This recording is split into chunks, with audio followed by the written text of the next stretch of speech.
머피의 법칙은 항공기 엔지니어 머피에게서 유래되었습니다.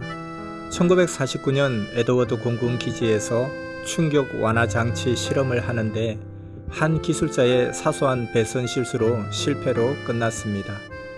이때 머피가 한탄하면서 뭔가 잘못될 수 있는 일이라면 틀림없이 누군가가 그 잘못을 저지르게 되어 있어 한 말에서 유래되어 이후에는 잘못될 가능성이 있는 것은 어김없이 잘못되어 간다 하는 의미로 사용되었습니다.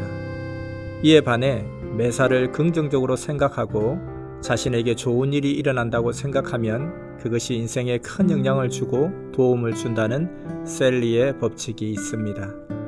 머피의 법칙과 반대로 셀리의 법칙은 잘 될 가능성이 있는 일은 항상 잘 된다는 생각입니다.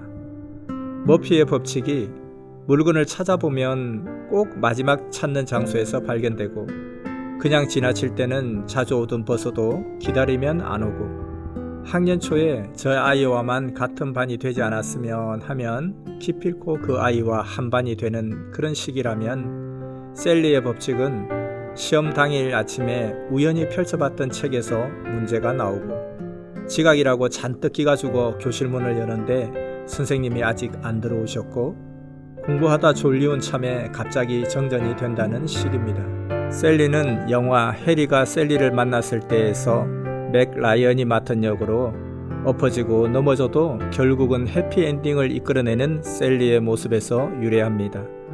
머피의 법칙도 셀리의 법칙도 실제로 존재한다기보다는 자기가 선택한 길에 대해 불안과 희망을 투영하는 것일 수 있습니다.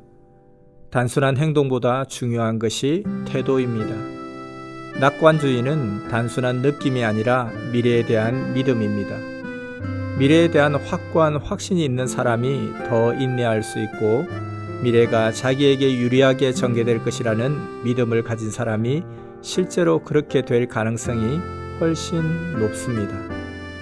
태도가 성취 가능성을 높이고 실제 삶에 행복을 가져다주는 요소가 됩니다. 낙관주의가 중요한 이유는 인내할 수 있게 해주기 때문입니다. 소망이 큰 사람일수록 인내할 수 있습니다. 히브리서 11장에 보면 모세가 인내할 수 있었던 원동력은 소망이었다고 말합니다. 좋은 것은 대개 여러 차례의 시도를 통해서 얻게 됩니다.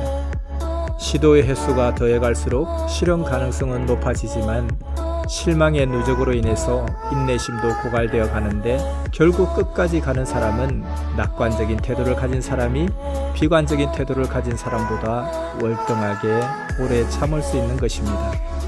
이 지속의 힘은 어디에서 나오는 것인가? 현재 상태와 바라보는 목표 사이를 메꾸는 힘은 기쁨입니다. 낙관주의자는 성취의 기쁨을 미리 바라보고 현재의 고난을 이겨냅니다.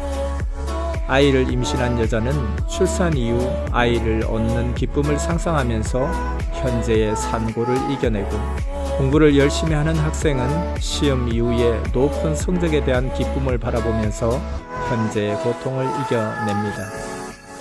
또 하나 낙관주의자가 누리는 특혜는 사람들이 주변에 몰려든다는 점입니다. 사람들은 밝은 사람과 함께 있기를 원합니다. 따뜻해야 사람이 모입니다. 겨울철에 난로 하나만 있어도 사람들이 모입니다. 반면에 그늘진 찬바람 부는 곳에는 아무도 그곳에 머무르려고 하지 않습니다. 사랑에 빠진 사람치고 비관주의자는 없습니다. 사랑에 빠지면 모두 아름다움을 이야기하고 밝은 부분을 이야기합니다.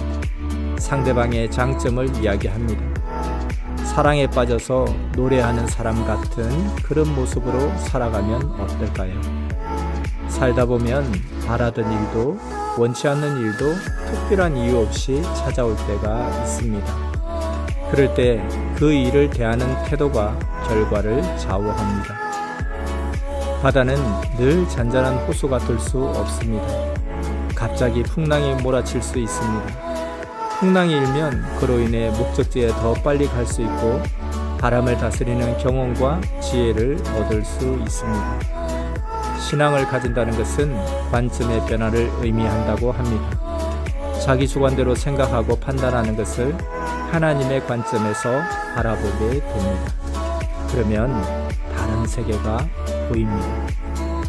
머피의 법칙을 이기는 셀리의 법칙으로 고난 중에도 기쁨과 소망으로 인내하며 이겨내는 삶을 살아가야겠습니다. 주여, 우리의 삶에 머피의 법칙을 이기는 셀리의 법칙이 충만하게 하소서. 아멘.